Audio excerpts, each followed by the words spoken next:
তো নিজের দোষেই মরেছ,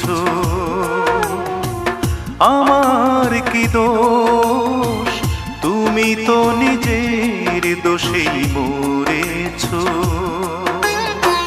না জেনে না শুনে তুমি আমার উপর অকারণে অভিমান করেছ, আমার কি দোষ?